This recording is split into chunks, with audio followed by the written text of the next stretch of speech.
सोनामुखी, हरड़, मुलेठी जैसी अनेक जड़ी बूटियां और हजारों वर्षों का प्राचीन आयुर्वेदिक ज्ञान इस एक बोतल में समाया हुआ है। कायम टैबलेट, आपकी खुशियों का साथी।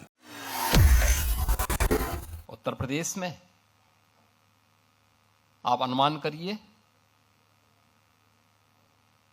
2012 से लेकर के 2017 के बीच में 900 से अधिक दंगे हुए थे। अनुमान कर लीजिए, कोई सिटी ऐसी नहीं थी जहां कर्फ्यू का दौर उस सिटी के अंदर न गुजरी हो। कोई उद्यमी, कोई चिकित्सक, कोई व्यापारी ऐसा नहीं रहा होगा जिसने गुंडा टैक्स न दिया हो इस दौर में। अराजकता चरम पर थी। यहां का युवा पलायन करता था। सरकार के पास कोई पॉलिसी नहीं थी। परिणाम क्या था? जब सुरक्षा नहीं होगी, जो पहले से उद्यम थे वह भी यहां से प्लान कर रहे थे। जैसे तैसे वे भागने के लिए मजबूर थे। यहां पे सब जुनेजा जी अपनी बात को कह रहे थे, ये उनकी अपनी पीड़ा थी, जहां उनका बचपन बीता। उस धरती को छोड़ना उनके लिए अत्यंत कठिन रहा होगा, लेकिन उनकी मजबूरी थी कि उन्हें अपनी सुरक्षा भी चाहिए थी। और केवल एक जुनेजा जी की बात नहीं थी, ये उत्तर प्रदेश के हर उद्यमी की, हर व्यापारी की, हर उस व्यक्ति की पीड़ा है जिसने उस दौर को देखा है। 2003 से लेकर के 2017 के बीच के उस दौर को देखा है, जब व्यापक कर्फ्यू में अपहरण के लिए यहां पर अपहरण होते थे, फिरौती वसूली करने के लिए।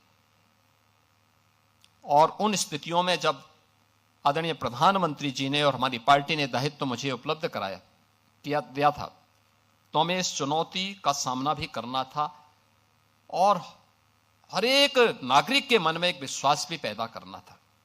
स्वाभाविक रूप से यह हम पिक एंड चूज से नहीं कर सकते थे। हम लोगों ने तय किया भाई जीरो टॉलरेंस फिर सब पे बराबर लागू होगा। अगर अपना व्यक्ति भी गलत करेगा तो उसके लिए भी वही कानून लागू होगा जो एक माफिया और अपराधी के लिए लागू होगा। कोई अपना पराया नहीं होगा। और हम लोगों ने इस मामले में जब कार्रवाई प्रारंभ की,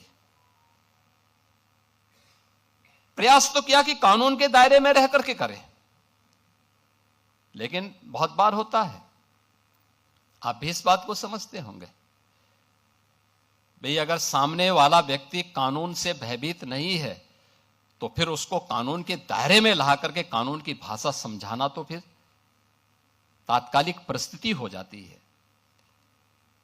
बहुत बार लोग टिप्पणी करते हैं कि पुलिस ने गोली क्यों मार दी। अगर पुलिस गोली ना मारी तो क्या पुलिस गोली खाए?